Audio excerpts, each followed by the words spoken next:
자, 안녕하세요. 박성필입니다. 자, 오늘 HLB 보도록 하겠습니다. 자, 저번 CRL을 받았던 자리와 동일한 자리를 터치하고 반등이 나왔습니다. 그죠? 자, 개인들의 저점 매수, 반발 매수세로 볼 수도 있지만 매번 말씀드리듯이 주가라는 것을 형성하는 것은 세력이라는 주체만이 할 수 있습니다. 자, 그리고 세력이 횡보 아닌 급등이나 급락의 주가를 형성하고 개인들에게 그 주가를 목격하게 했을 때는 어떤 숨은 의도가 반드시 있습니다. 자, 기대감 일정이 머지 않았을 때 공포심을 동반하면 개미 털기지만 기대감이 실망감으로 바뀐 직후의 급등은 개인들의 관심을 유지시키기 위함으로 보입니다. 자, 지금 개인들이 여기서 대거 이탈을 해버리면 HLB라는 주식 자체의 관심도가 많이 떨어집니다. 자, 그러면 기대감 일정이 다가오면서 상승하고 세력이 엑시트할 때, 설거지할 때 그때 이제 세력의 대량 물량을 받아줄 주체를 모집하는데 애로사항이 생기는 것이고, 그렇게 되면 엑시트에 차질이 생기는 것이기에 의미가 상당히 큰 자리에서의 주가 하락은 방어를 해주는 모습입니다. 자, 그리고 CRL을 또 수령하고 나서 거래가 또 많이 나오고 있는데 사우스웨스트 효과처럼 가격이 하락함에 따라서 이용 계획이 늘어나는 그런 현상도 나오는 것으로 보입니다. 자, 그리고 지금 최근 뉴스들을 보면 HLB는 리브사라님 클래스 1 지적을 예상했다라고 하는데, 자, 결과가 나타나기 전에는 무슨 강한 자신과 같은 소리를 하더니 결과 나오고 나서 지적을 예상했다는 게 좀 기분 나쁘기는 하죠. 자, 근데 이걸 미리 말하면 주가에 도움이 안 되기 때문에 미리 말해줬어도 여러분들 안 좋아할 겁니다. 자, 아무튼 중요한 것은 아니고요. 중요한 건, 자, 리보사라니 플러스 캄렐리주마 병용 간암 치료제 제어가 신청은 늦어도 오는 5월 중 이뤄질 것이며 이르면 오는 7월 중 품목 허가 여부가 결정될 수 있다. 자, 이게 중요하죠. 기대감 일정을 알려준 겁니다. 일정. 자, 기대감 일정을 알려줬기 때문에 세력이 언제 무슨 행동을 할지 대략적인 윤곽은 잡히는 거니까요. 자, 그리고 중요한 것은 기대감 일정이기 때문에 기대감만 이용하는 것이 상당히 중요합니다. 자, FDA에서 항서제약 측에 무엇이 문제인지 명확하게 전달해주지 않는다면 명확한 원인을 모르기 때문에 저번 CRL 때와 같습니다. 분명 그때도 완벽하게 해결했다라고 했으나 같은 이유로 CMC 지적을 받았죠. 원인을 알게 되면 승인의 무게를 두어도 되겠으나 원인을 알려주지 않는다면 승인을 예단하고 투자할 이유가 없습니다. 리스크를 우리 스스로 배제하자는 거죠. 자, 이때는 이전과 같은 실수를 반복하지 않기 위해서 기대감만 이용하는 것이 상책입니다. 자, 그리고 세력도 마찬가지입니다. 물량을 저점에 더 모으기 위해서 변동을 줄 가능성이 있습니다. 지금 반등했지만 밑에서 지지부진하게 둘 가능성이 높습니다. 기대감 일정이 오기 전까지는. 자, 그리고 이따가 자세하게 말씀을 드리겠지만 전환사채 관련해서 전환사채꾼들의 이익을 위해서 주식 가격 사채 만기일까지 최저 리픽싱을 할 겁니다. 자, 38회차와 39회차 전환사채로 알고 있는데, 자, 38회차는 600억 규모고요. 39회차는 330억 규모입니다. 자, 이게 뭐가 문제냐면 일단 38회차 전환사채는 리피식 일정이 6월 9일인가 6월 10일인가 그렇습니다. 자, 그리고 39회차는 리피식 일정이 4월 16일이고요. 자, 이게 당시 주가에 따라서 조정가액이 낮아질 수 있습니다. 자, 이거는 얼마 안 남아서 문제가 없는데 이거는 6월이죠. 그리고 38회차 전환사채 최저 조정가액은 55,769원입니다.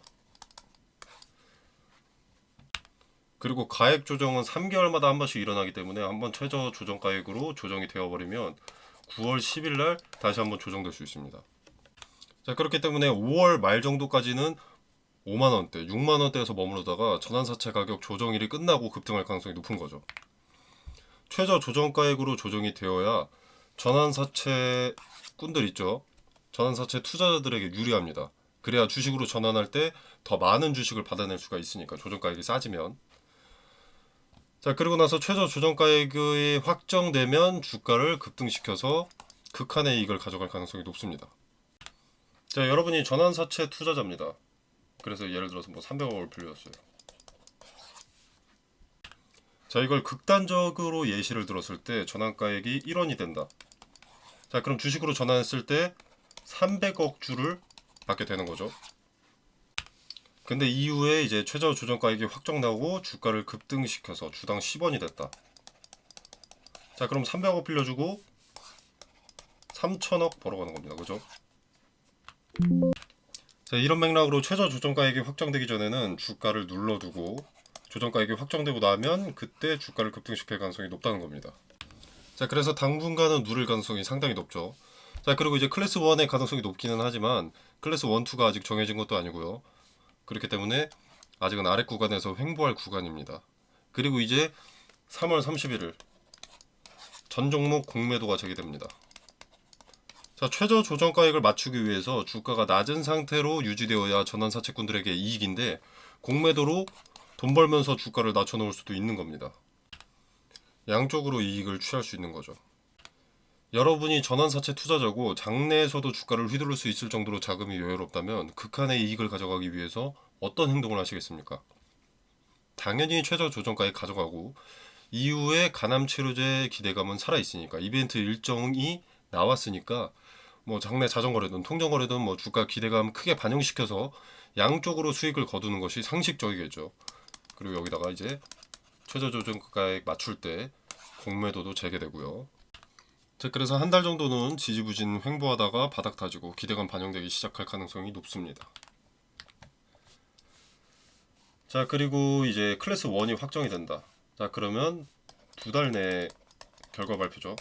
자, 그렇기 때문에 재신청이 5월이고 그로부터 2달이면 7월입니다. 그래서 이르면 오는 7월 중 품목화가 여부가 결정될 수 있다고 말을 한 것이고요.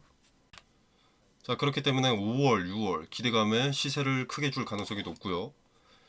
근데 이제 6월 10일에 아까 말씀드렸던 6월 10일 전환사채 리픽싱 확정이 있기 때문에 이 근처에는 갑작스러운 하락이 또 있을 수가 있습니다. 자, 그래서 각종 이벤트 일정의 순서에 따라서 대응을 해야 되고요. 하락한다면 왜 하락하는지, 상승한다면 왜 상승하는지 그 근거들을 따져가면서 매수매도 관점을 달리해가면서 대응을 해야 됩니다. 자, 그리고 아직 나온 소식들은 아니지만 지켜봐야 하는 것들이 있죠. 옵티보 여보이의 FDA 승인 가능성. 자, 그리고 이제 엘레바를 지원하기 위해서 자회사인 엘레바 사채를 발행할 가능성도 있기 때문에 이 부분은 지켜보면서 대응에 참고하면 되겠습니다. 자, 그래서 현재로서 가장 우선순위로 봐야 될 것은 일단 전환사채 리픽싱 일정, 그리고 FDA 재신청 일정, 클래스 1, 2 여부가 되겠습니다. 자, 정해지는 일정에 따라서 어떤 대응을 해야 하는지 텔레그램방에서 디테일을 설명드리겠습니다. 또 전환사채 리픽싱 일정에 따라서 어떻게 해석을 해야 되는지, 더불어 공매도와 함께 나올 주가가 어떤 영향을 끼치게 되는지 명확한 근거와 사례를 말씀드리고요. 결과값이 나왔을 때 대응은 어떻게 해야 되는지 설명드리겠습니다. 자, 텔레그램방 입장은 영상 설명란에 보시면 더보기 버튼이 있습니다. 자, 이 버튼을 누르시면 텔레그램방 링크가 기재가 되어 있고요. 이 공간 안에서 제공되는 정보 일체의 금전을 요구하지 않습니다. 투자의 기준과 근거들을 설명드리고요.